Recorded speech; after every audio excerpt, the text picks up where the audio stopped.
Good afternoon, everyone. Good afternoon. Today is Saturday, June 26, 2021. And just coming to you live here in regards to real estate note investing and real estate investing in general. I've been doing this series on real estate notes, kind of taking you, from A to Z on real estate note investing. And this is the third part 3 in the series. Today we're going to be talking about due diligence. If you decide to go into notes, invest in notes, you need to be able to do the proper due diligence. Now that is what I do, what we try to help people with who want to be passive investors. If you are an active investor, you're going to have to learn the due diligence process. So we're going to kind of go through each of the due diligence process that we look at when we're looking at a note to buy. So that's what we're going to discuss today. So we usually do these in the park on Saturdays, but here in New Jersey, it is raining today at this time. So the show must go on, as they say. So we brought it inside just to make sure that we get the content out there. If you want to see the first 2 parts of this series, you can go to the Abundant Capital Group YouTube channel. You'll see it says Real Estate Note Investing Series, and it'll have the first 2 videos there. This one, being the third, will be uploaded, after. If you want to catch the replay of it, don't have time to stick around, you can always go back to the YouTube channel and it'll be uploaded there. With that being said, we usually try to start these out with some reference or some scripture from the Bible. I've been trying to incorporate God's word into some of these lessons and some part of this series and the things that I've been talking about. Want people to see how, his word correlates into us when it comes to money and, other phases of our life, obviously. But God does talk about, prosperity and wealth and investing. So we want to try and bring some of those principles to start this off, to give, people who are believers. And even if you're not, hopefully, you'll see in the scriptures how it can apply to this particular business and investing in general. So we hope to, see people, see this in their life and see it manifest in their life. So the scripture for today is Proverbs 15:22. It says, plans fail for lack of counsel, but with many advisors they succeed. So that is the role that I am trying to play here as somebody who can counsel you, somebody who is bringing this information to you, so you can then, hear it, make your own decision, see if it's something that you would like to do. But, the key here is that you have to seek certain counsel, and to have more than one advisor on your team, leads to prosperity, leads to wealth. Through this particular business as well, we do have many other advisors and people that we reach out to when we're making these decisions. So again, I'm just trying to tie the scripture into what it is that we're doing here and what we're attempting to do. And my role, is to be part of that counsel, that person that can talk to you in regards to this field of investing and other parts of real estate. I have, over 20 years experience in real estate. So I've seen the good, the bad, and the ugly.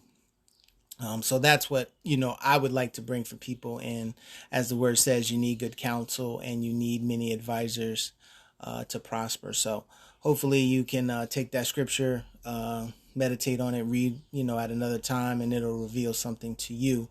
But in terms of what we're doing here, I wanted to bring that forth. So, like I said, we're talking about the proper due diligence. So there are certain areas, things that we need to look at when making a decision on buying a note.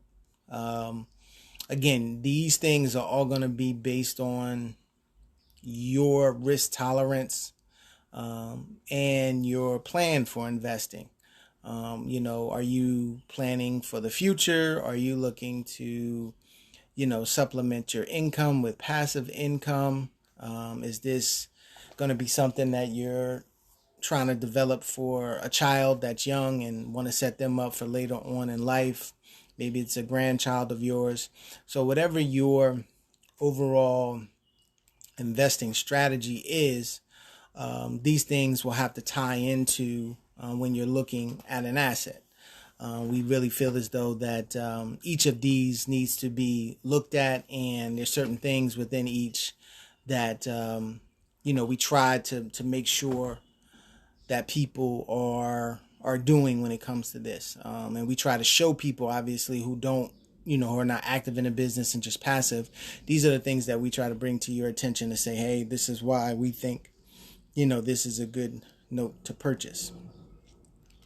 So we have the asset price. That's we'll go into each in a little detail, but the asset price, we have property value, we have what we call the numbers. What are the numbers on the deal? The numbers and the story. A lot of times in note investing, you can kind of figure out what the backstory is. Sometimes in real estate, you're not able to know what is going on with the seller of a property. Sometimes you are. A lot of times you're not able to figure that out unless they come out and tell you. With notes, you can kind of figure out through the paperwork what the story is. So the numbers in the story. Then we look at the property title, property taxes, make sure we have proper documentation. So we look at the documents, and then what we do, and it's most important, I feel, is the exit strategies. We try to present multiple exit strategies when going into a note, and that's another reason why we really like notes, is because you're not just stuck to one exit strategy on a note. There are a lot of different exit strategies. So we're gonna go through most of these a little bit more in detail. The exit strategies, I'm probably not gonna go into today, but I will go into that next week, because there are a lot of different exit strategies, and I want to kind of take time on each of them, so you can understand and see how they fit. So we'll probably go through the first 6 of these in a little bit more detail, and then exit strategies will be a part of next week. Again, I'm here on Saturdays at 1 p.m. We usually don't go longer than an hour, just depending on the topic for that week. And then if anybody has any questions, obviously we'll try to answer those, but we usually don't, we're not on here for a lengthy part of time, a lengthy amount of time. So asset price. So how much are you having to pay for this note? And we call that the investment to value ratio. What am I investing in this asset compared to what what the collateral that backs this investment, how much is that? So how much is it, this lender or note investment company, REO company, what are they asking for this note? Sometimes it'll be a bidding process where you have to go and do your own due diligence, and that's what we do. We kind of look at all of these factors, and then we say, okay, we would feel comfortable paying XYZ for this particular asset. So you can bid, and then that company will either come back to you and say, okay, we'll accept that amount, give you a counter offer, or they may say that somebody else bid it higher. They may ask you to come back with another bid. So that's part of the process. There's other times when the company that is selling off these assets will assign a value to it. It's called either a strike price, or the purchase price. So, they'll actually give you what they're looking for. Now, there may be some negotiation in there, just depending on who the company is. You may be able to, as you go through some of these other things and say, hey, because of XYZ, 1, 2, 3, we were thinking along a different price. And that's what we can do sometimes with some of these companies. Some of the companies, they've done their due diligence and they're pretty confident in the information that they received and where they need to be on an asset, and they may just stay, with that price that's listed there. But the asset price, you want to make sure that it's obviously within the range of something that you are comfortable with investing. With notes, again, they come in all price ranges. You can buy notes with 6 figures, and you can buy notes with low 5 figures, or 4 and 5 figures. It just depends on the asset and what's going on with it and where it is, and a lot of other things like that. So, the asset price is very, very important. We want to make sure that we're buying right.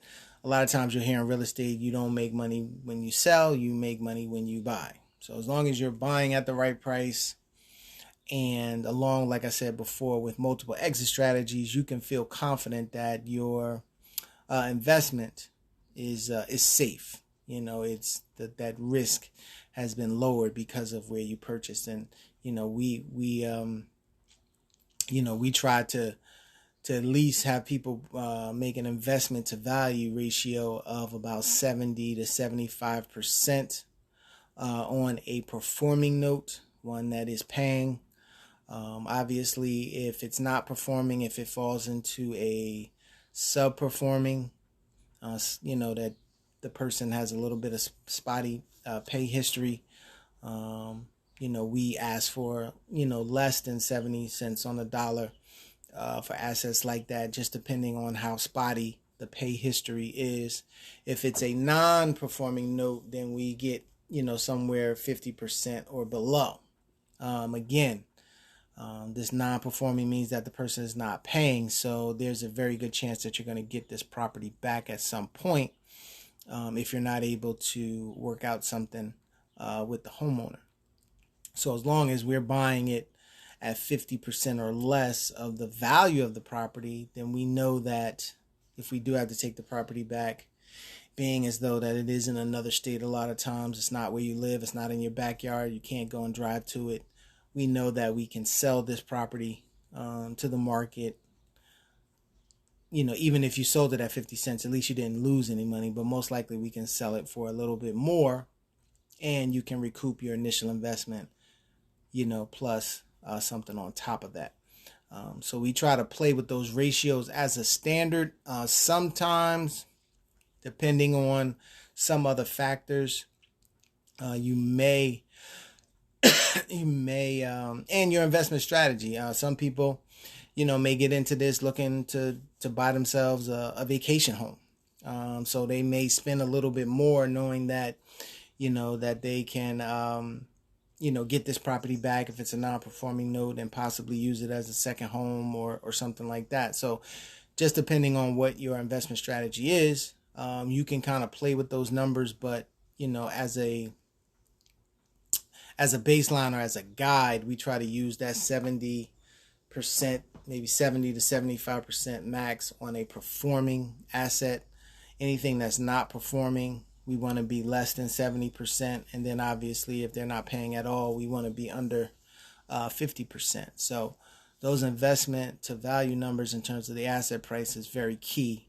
And again, on how that happens, either if it's a bidding process or they tell you what the asset is, that's what we mean here when we talk about asset price. Now, property value. Again, I kind of touched on that a little bit when you talk about investment to value. What is the value of the property? How do we find that out? There's a lot of online sources. You have Zillow, Trulia, Realtor.com. You have some paid sources like PropStream. I think RealFlow.com is another one that's a paid service that will give you comps. So this is how we can kind of figure out what a property is worth. Now, that information all the time is not accurate. So, you want to use multiple online services to see where they come in. If you see the online services coming in within $5,000, $10,000 of each other, it's probably a good value of the property. You probably, it's safe to maybe say like, okay, I know that I'm somewhere in this particular ballpark on this asset. If they are, one is $25,000 more, another one is $50,000 more, then you get a little worry about what the value is. But you can do things like contact a local realtor if you're buying. Again, notes are not specific, just where you have to buy at your or in your backyard. You can buy them across the country in any of the states. So we can contact somebody locally, a realtor who knows that particular market. Give them a call, you say, hey, I'm thinking about purchasing this asset, and I do need a local person to kind of, help me figure out what the value and what's going on in this particular area, what's going on in the market, or their buyers, or whatever the case may be about that particular market. And a lot of times they'll give you that information because they know that they're looking at potential future business if they can provide that information. And because they are from that area, they know the area, so you can feel pretty confident in the information that they give you on what the value of the property is. Now, obviously, they're not looking at the condition of the property. They don't know the inside of it because we can't get inside, but they can give you a good sense of what a property would sell for. So, you can do those things, and we get that information and we say, hey, based on what we saw online, we talked to a local realtor. We feel that this property is going to be in this particular range, and you are paying X for a property that is Y. And again, it goes back to those ratios where we try to keep everything. So, you should feel comfortable knowing that, hey, I'm buying this at less than 70 cents on the dollar. If anything does go wrong, I know that, that there is, I have some room there to be able to unload this or possibly do one of the other exit strategies that we'll get into next week, so I can protect my investment. So that's very key, is to know, what it is that we're buying and knowing the value of what it is. So once you know that, then it should keep you a little bit more grounded in if something happens with the asset, if the person stops paying, you should feel comfortable knowing that I bought this thing at a discount. It's just like shopping for anything else. If you purchased it, at 70 cents on the dollar, you feel like you got a good buy, and whatever may happen with what you purchased, you would know that you still had a deal. So, finding out that value is probably is most important, because if you don't have a place to start at in terms of what what this asset cost, it really doesn't matter what well, it does matter, but what you pay for it is in direct relation to that. So if you know that the property is not worth what you thought it was worth, or what somebody told you it was worth, and you're at these percentages that we talked about, you're still going to probably be in a bad position if the property is worth less than the information that you got. So you definitely try to check that, and make sure that we're good on that value part of it. So give me 1 second.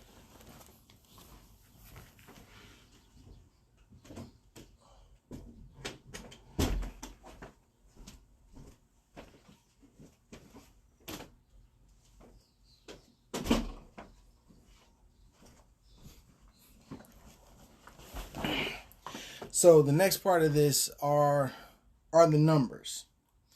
How do the numbers play out on this?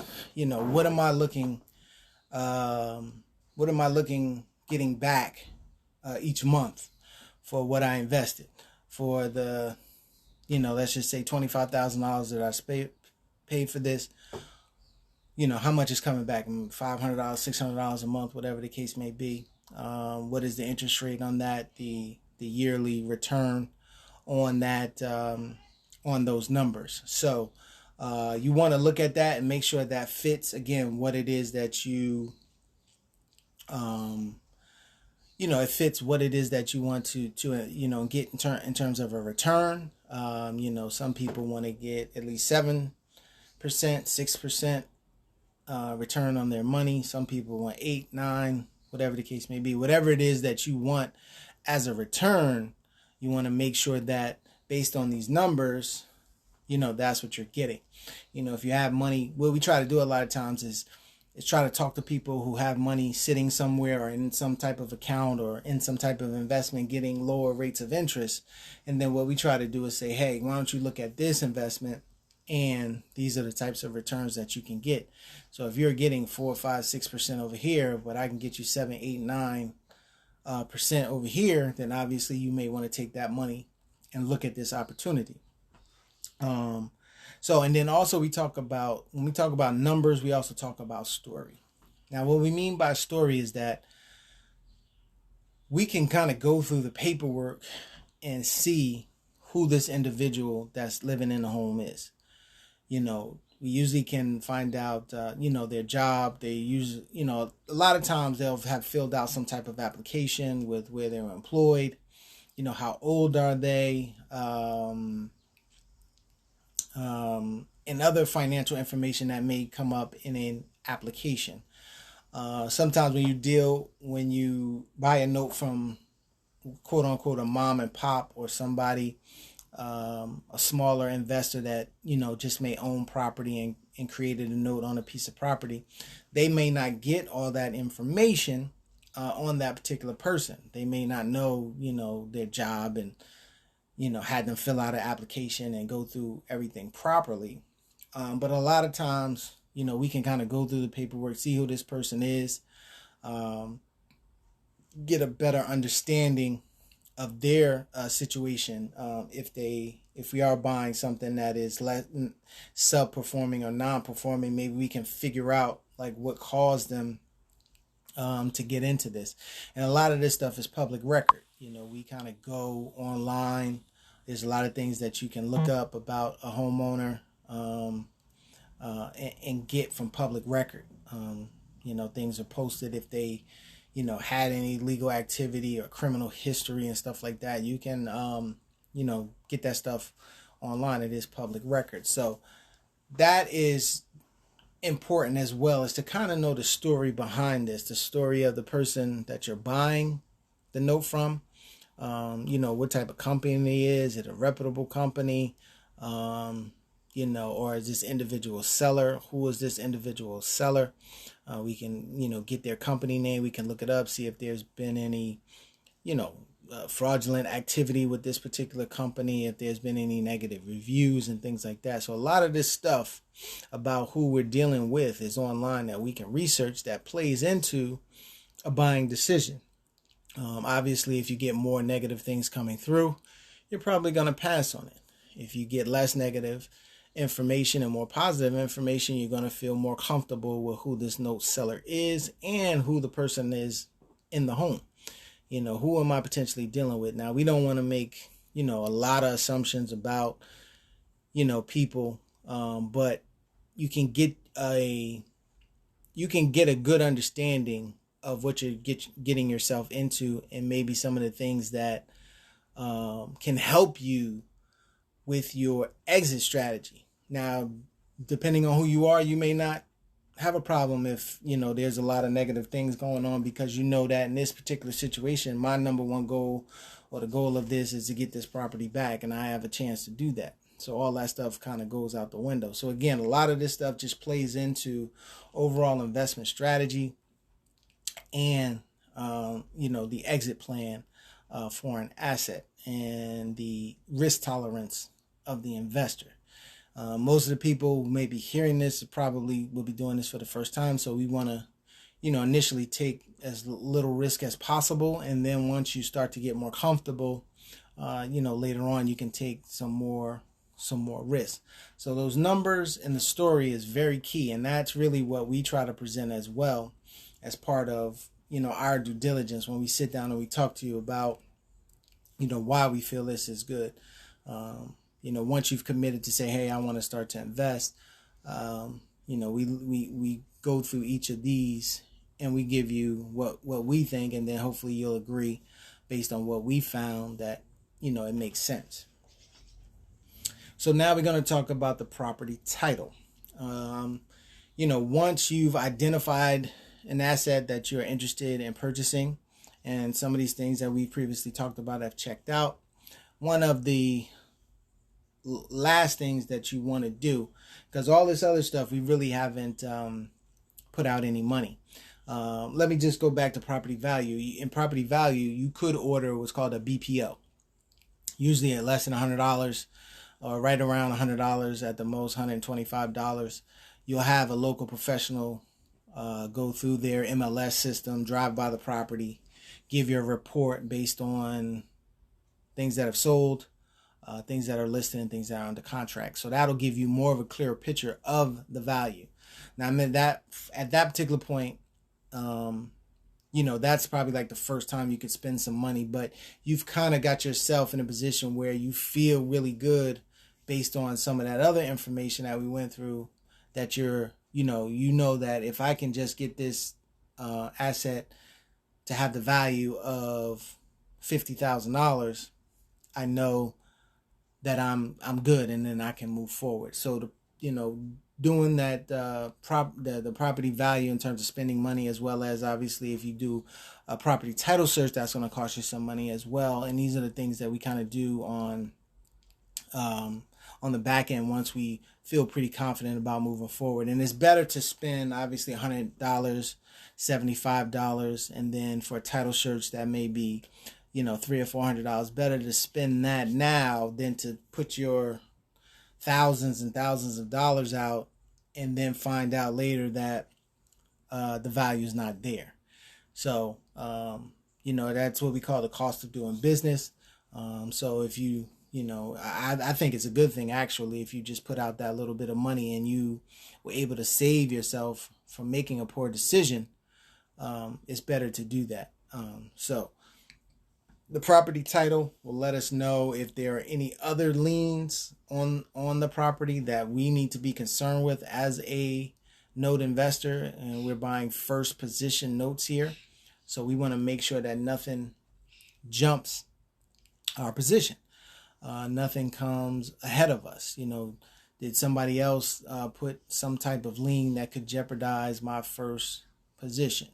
And that's the only thing that you're really concerned with, is that if I buy this, will I be in danger of something jumping my lien? And there may be things on there that small things that you can possibly take care of if they do come up, or if things come up on the title, maybe that'll give us a chance to renegotiate the price, because look, we're going to have to pay for this. We're going to have to make sure that this is taken care of if we purchase this, or you want to get a commitment from the note seller to know that they need to, rectify certain things. So that property title is very key. Just making sure that you are in a good position and nothing's going to jeopardize your first lien position. And that's why we do that property search. And again, we try to do this, after we feel, pretty confident, 80% confident that 70 to 80% confident that we want to move forward. These are kind of the last couple of pieces that we want to put into place just to confirm. We want to verify but confirm what we came up with or what we were thinking was right. And then a lot of times what will happen too is that you'll value an asset at one price and it could be worth more. And that's a good thing. That's a good thing for the note buyer, if that is the case. If those reports come back and it's not worth 50 now, it's worth 60. That puts you in an even better position. So the property title is important, and again, it comes towards the end. Now, property taxes. This is something that could come up on that property title report. Sometimes people get behind on their taxes. Sometimes these note investment companies may not pay all of the taxes when they're due. So this will come up on that property title search if there are any back taxes and things owed. And then if they are, again, we want to make sure, either we take care of them, or we go back and renegotiate with the seller, or have the seller pay for them prior to us purchasing the note.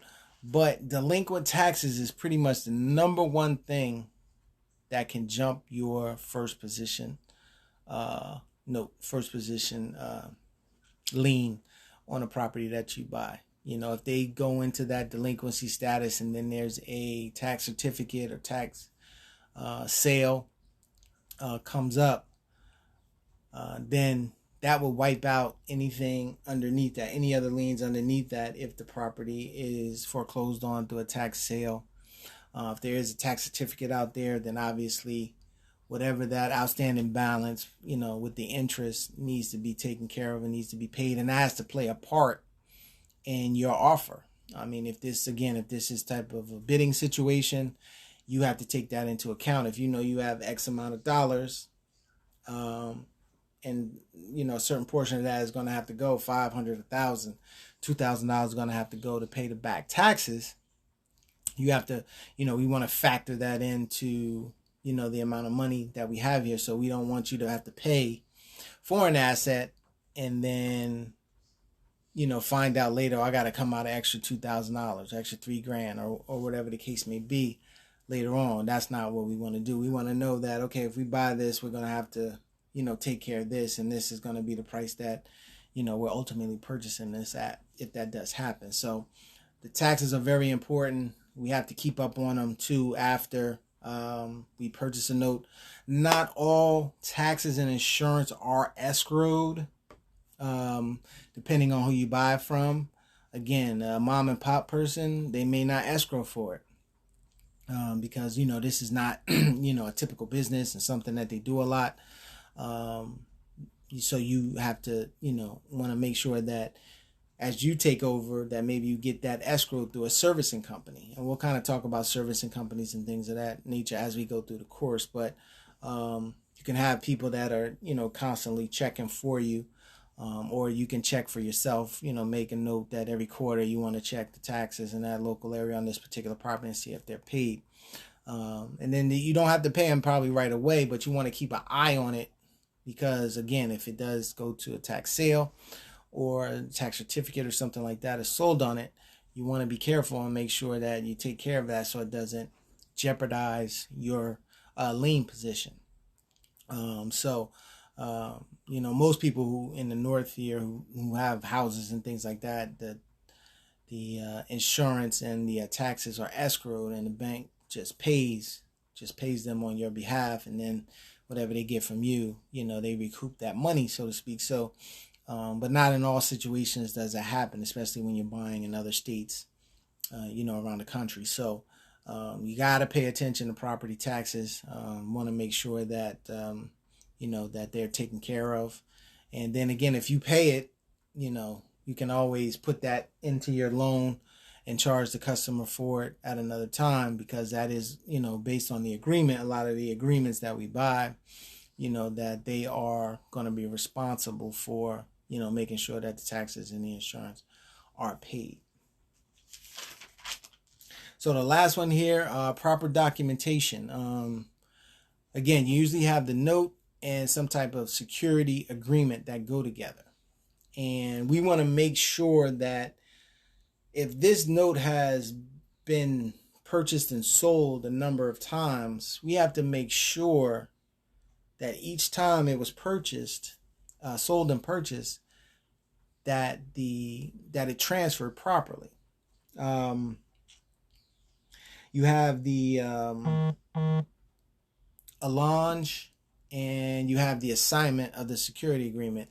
The allonge usually means that's the transfer of the note itself, and the assignment of the security agreement is like the assignment of mortgage or whatever type of security agreement is on this particular property. So there are usually two documents, and a note closing is a lot different than an actual closing on a home. You have hundreds and hundreds of pieces of paper to sign when you're buying a home. But in note transfer or note purchase, usually just have those two documents.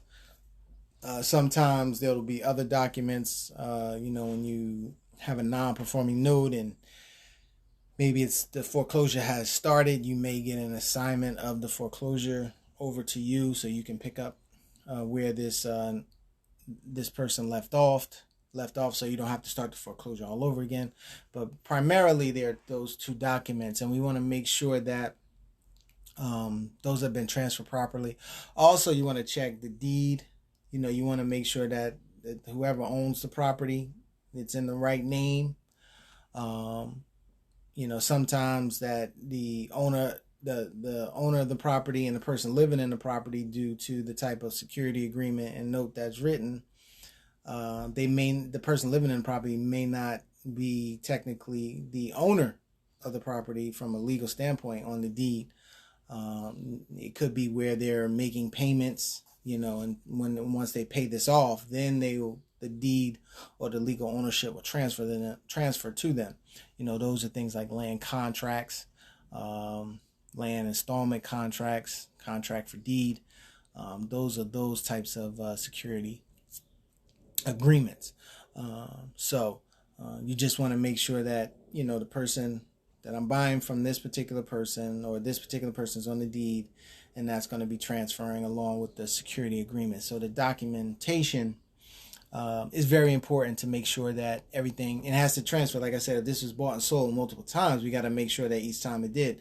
Sometimes it doesn't.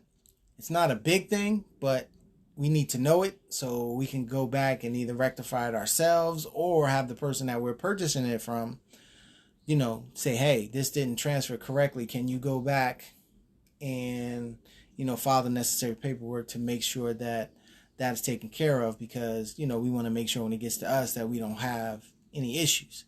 And then if they don't want to do that and they want to leave it up to you, that gives you a chance to maybe renegotiate this thing, because there are, fees and everything involved with trying to correct those mistakes from the past.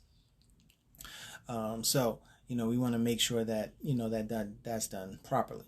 So those are the things that I wanted to talk about today. Next week I'm going to go into the exit strategies. And I think that's really, that's one of the things that, make this type of investment. One of the great things about it is that you have multiple ways of protecting your investment, multiple outs, multiple exit strategies to make sure that, you don't lose your money. And there's not a whole lot of, investments that are backed by a tangible physical asset, and with these multiple exit strategies. So we're going to go through a number of them, next week, and show you how each could play out, in any type of scenario. So, I hope this this series has opened up some people's eyes, piqued their interest. Again, if you want to get in contact with me, my telephone number is 973-475-8488. You can email me at acg@abundantcapitalgroup.com. And I'm on Instagram at Abundant Capital Group, Facebook and YouTube, Abundant Capital Group. Just look it up and you'll see me there. Reach out to me if you have any questions, concerns, if something's confusing you in regards to this. Maybe I can, obviously clear it up for you. And but we are looking for, people who want to get involved in the note industry. One thing I didn't mention early on is that if you go to the Fannie Mae website, they had a note sale on June 8th and June 22nd. I think they were just accepting bids. I think it is. Either it was a note sale or they were accepting the bids. So pretty soon, if it was just accepting bids, they had, certain people, certain organizations bid for the assets that they want to sell. Now, these companies are, big hedge fund, private equity companies, note investing companies, people who have, lots of money.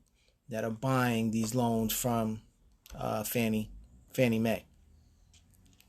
So that is the inventory that's getting ready to come down the pike.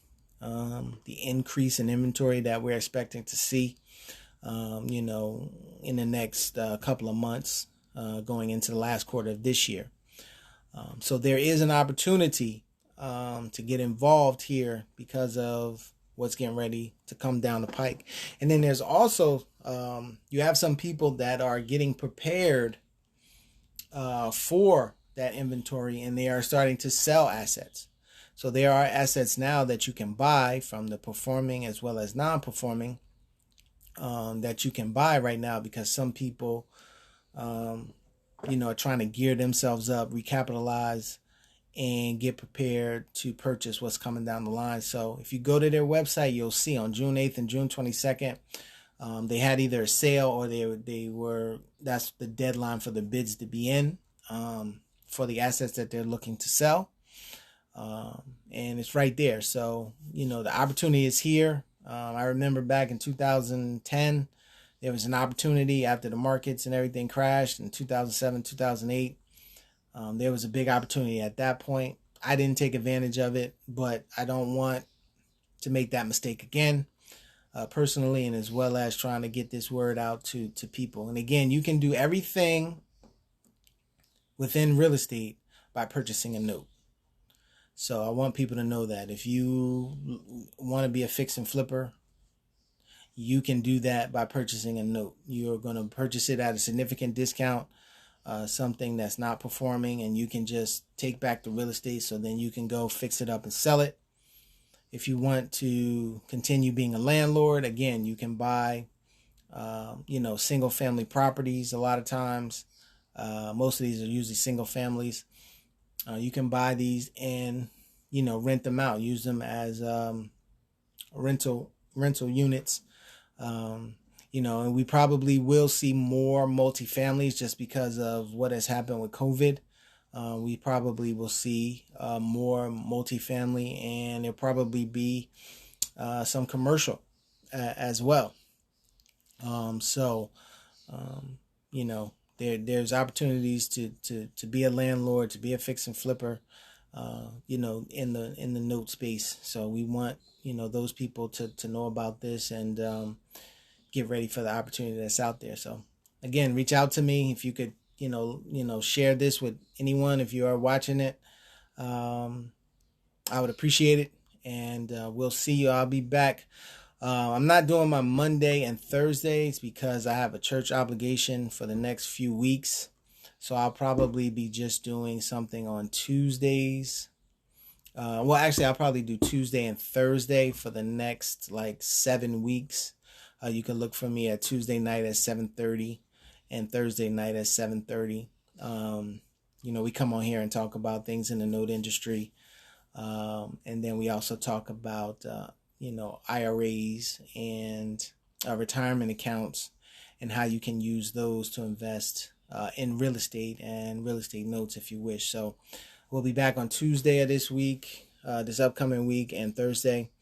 You can catch us live here on Facebook as well as Instagram at about 7:30 p.m.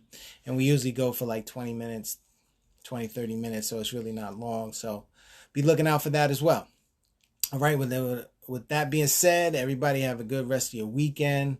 Be safe, and we will see you next week. Take it easy.